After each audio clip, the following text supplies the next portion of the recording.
Sonai east কাজিডোর হাইস্কুলে দুদিনব্যাপী মুখ্যমন্ত্রী বিজ্ঞান দর্শন অনুষ্ঠানের সূচনা শনিবার সোনাই আর্যভট্ট সায়েন্স সেন্টারের ব্যবস্থাপনায় ও হাইলাকান্দির বিজ্ঞান মন্দিরের সহযোগিতায় সকাল 10 ঘটিকায় আকাশে বেলুন উড়িয়ে মুখ্যমন্ত্রী বিজ্ঞান দর্শন অনুষ্ঠানের সূচনা হয়। পরে স্কুল প্রেক্ষাগৃহে সচেতনতামূলক সভা ও বিজ্ঞান প্রদর্শনী অনুষ্ঠানের আয়োজন করা হয়। এতে প্রত্যেক বক্তাই বর্তমান যুগে বিজ্ঞানের তাৎপর্য, কুসংস্কার ও অন্ধবিশ্বাস নিয়ে বক্তব্য রাখেন। অনুষ্ঠানে কলেজ কাউন্সিলের প্রাক্তন ডিরেক্টর তথা মানবাধিকার কর্মী ডক্টর বিভাস দেব বিজ্ঞান নিয়ে গুরুত্বপূর্ণ বক্তব্য রাখেন। হাইলাকান্দি এসএস কলেজের প্রাক্তন অধ্যক্ষ পরিতোষ চন্দ্র দত্ত দেহদান ও রক্তদানের উপর গুরুত্ব আরোপ করে বক্তব্য রাখেন। তিনি বলেন, মৃত্যুর পরও মানুষের বেঁচে থাকা সম্ভব, তবে কিভাবে? মরণোত্তর দেহের কৃত্রিম অঙ্গগুলি অন্যের শরীরে ট্রান্সপ্লান্ট হলে সে যতদিন বাঁচবে তার শরীরে আপনিও জীবিত থাকবেন। এছাড়া বিজ্ঞান দর্শনের তাৎপর্য নিয়ে বক্তব্য রাখেন জেলা বিজ্ঞানকর্মী অনিল পাল, বিজ্ঞান কেন্দ্রের কোঅর্ডিনেটর বাহারুল ইসলাম, বিভূতিভূষণ নাথ, স্কুলের প্রধান শিক্ষক নির্মল কুমার দাস, ঋষিকেশ দে সহ অন্যান্যরা। এদিনের অনুষ্ঠানটি সঞ্চালনা করেন স্কুলের শিক্ষক রাকিব হোসেন চৌধুরী। সংবাদ মাধ্যমের সাথে কথা বলতে গিয়ে রাকিব হোসেন চৌধুরী বলেন, আগামীকালে রয়েছে অনুষ্ঠান। রবিবার সকাল 10টায় ছাত্রছাত্রীদেরকে নিয়ে যাওয়া হবে দোলাইর বায়োডাইভার্সিটি পার্কে। মুখ্যমন্ত্রী বিজ্ঞান দর্শন অনুষ্ঠানটি জেলাভিত্তিক আয়োজন করা হচ্ছে। এলাকাবাসীর সৌভাগ্য যে এবারের অনুষ্ঠানটি সোনাইর কাজীডহরে অনুষ্ঠিত হয়েছে। এতে কাছাড়ের প্রত্যেক উন্নয়ন শিক্ষাখণ্ডের অধীন স্কুলের ছাত্রছাত্রীরা অংশ নিয়েছে বলেও জানান তিনি। বিজ্ঞান দর্শনের ব্যাপারে সেটা যেভাবে আমরা করতে পেরেছি এই স্কুলে, সেটা কিন্তু খুবই লাভজনক হবে ছাত্রদের জন্য। প্রত্যেক শিক্ষক বা যারা বক্তারা রয়েছেন প্রত্যেকেই চেষ্টা করছেন বিজ্ঞান সম্বন্ধে সিম্পল ওয়েতে কিছু কিছু বক্তব্য তুলে দেওয়া, যাতে আমাদের ছাত্রদের কাজে লাগে, এবং সেটাই হচ্ছে। এবং আমরা এই অর্গানাইজেশনের মাধ্যমে সেটাই আমাদের উদ্দেশ্য, যে ছাত্রছাত্রী এবং জনসাধারণের মধ্যে বিজ্ঞান মনস্কতা তৈরি করে দেওয়া, সেটাই আসল উদ্দেশ্য, এবং সেটা আমরা কার্যকর হতে পেরেছি আশা করি, এবং আগামীতে আরও করতে পারবো। আচ্ছা, নজর দিচ্ছেন আস্তে আস্তে প্রতিটা ক্ষেত্রেই যাতে বিজ্ঞানকে অ্যাডভান্স অবস্থাতে নিয়ে আসতে পারা যায়, এবং প্রয়োজন হলে অন্য জায়গা থেকে সায়েন্স টিচার নিয়ে এসেও ট্রেনিংয়ের মতো করা যেতে পারে কিনা সেটাও চিন্তা করছেন। দেখা যাক, হয়তো আগামীতে আরও ভালো হবে।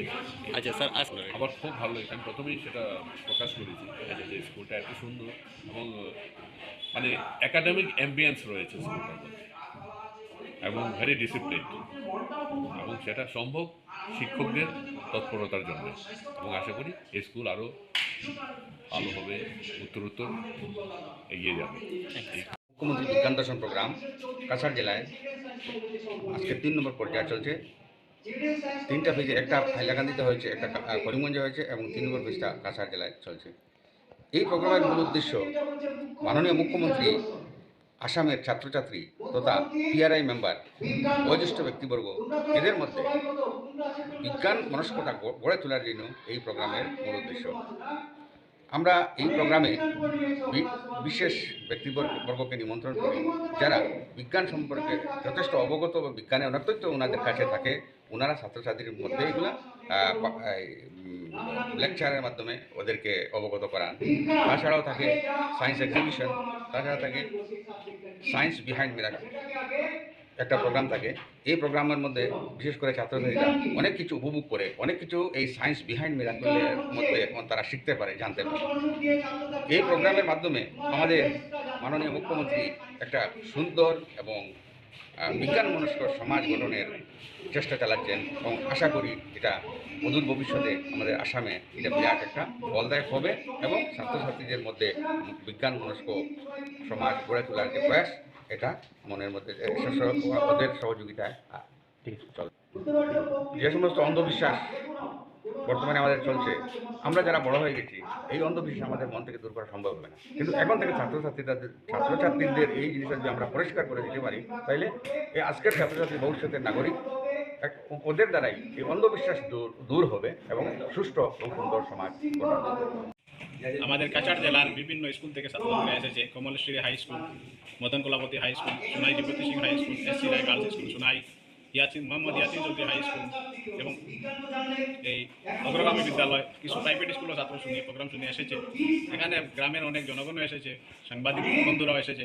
এখানে মূল যে প্রোগ্রাম যেটা হচ্ছে আসামের মাননীয় মুখ্যমন্ত্রী, পূর্বতন মুখ্যমন্ত্রী এবং বর্তমান মুখ্যমন্ত্রী, ওনারা বিজ্ঞানপ্রেমী, ওনারা বিজ্ঞানের প্রতি আগ্রহ, তাই ওনারা এই প্রোগ্রামটা দিয়েছেন এবং রাষ্ট্রীয়ভাবে এটা প্রধানমন্ত্রীর একটা অনুপ্রেরণা, সেটা জনগণকে অনুপ্রাণিত করার জন্য সেই প্রোগ্রাম নেওয়া হয়েছে।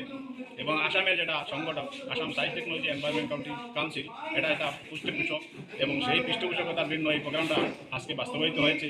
অন্ধবিশ্বাস এবং কুসংস্কারের উপর এই Assam science technology environment council অনেক প্রোগ্রাম করতে চলেছে। প্রতিটি জেলায়, আসামের 219টি জেলার মধ্যে 219টি ব্লক আছে। আসামের প্রতিটি জেলার মধ্যে টোটাল 219টি ব্লক আছে। প্রত্যেক আর্যভট্ট ব্লক কেন্দ্রে সেই প্রোগ্রামগুলো চলছে।